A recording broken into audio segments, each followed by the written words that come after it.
There, I'm Scott from Buy the Brush Miniatures, and today I'm going to show you how to paint eyes.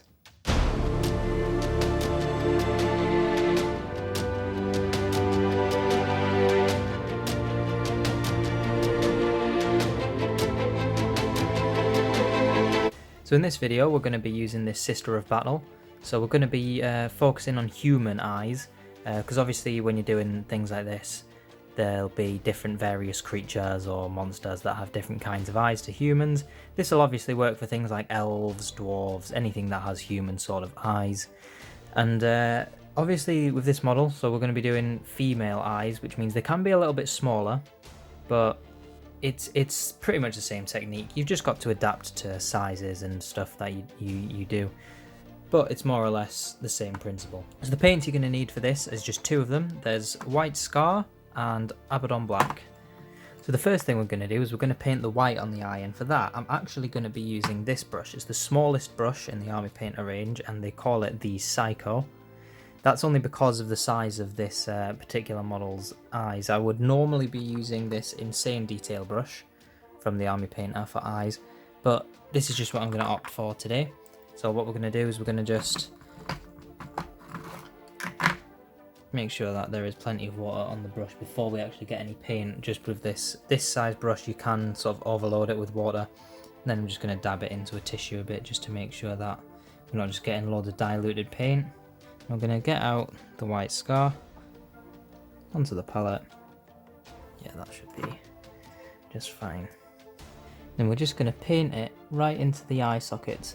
For Games Workshop miniatures, they're actually really good at making sure that the eyes are moulded into the face very well, whereas other companies you might find sometimes it's sort of just an empty socket with not even a sculpt for an eyeball there.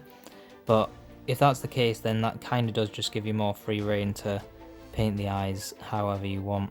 With that done, some people might just leave it at that, which is absolutely fine, but we're just going to go ahead and take it that step further. Now, the reason I've used such a small brush, as I've said, is because this model has particularly small eyes, and she actually is squinting quite a bit, which means not a lot of the white of the eye is actually visible. But that's just going to make it look just as good when we add the pupil, and for this we're going to be using Abaddon Black.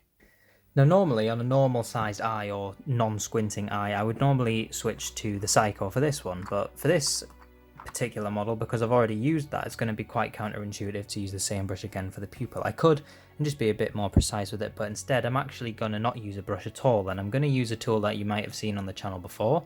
It's just a trusty cocktail stick. So what we're going to do is just going to dip it in the paint like that. Depending on which black you're using, as I said, this is Abaddon Black, but really you could use like matte black from the Army Painter or anything like that. So what you do now is we're going to put it on the palette and we're just going to roll it like that, because you want all of the paint to be concentrated at the tip of the cocktail stick and then have it all sort of rubbed off the edges. Make sure that you do get it off all the edges, otherwise it's going to start going all over the face. Then what we're going to do is we're just going to poke a hole right in the eye socket.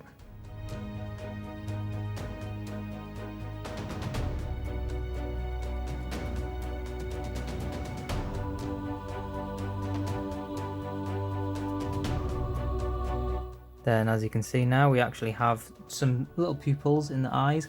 Then if you want to touch that up, you can switch to White Scar on this, and then you can sort of crop in the pupils and what have you, and then you'll get the perfect finish. Now that we've finished cropping the eyes in, you can see that the eyes are actually looking beautiful now, and we now have a fully detailed face. Now you might be wondering, what's the point in doing such detail on the eye? Well, it's actually because the face, whether people admit or know it or not, then it is the face that's going to be the first part of the model that they actually look at when they first set eyes on the model. So it's really important to get all the details on the face absolutely perfect, and that includes the eyes. And with that said, that concludes this video. I just want to thank you for watching. If you want to support us, you can look at the links in the description to our Instagram and our Patreon. And if you fancy subscribing, you can just click the subscribe button, of course, and I will see you later.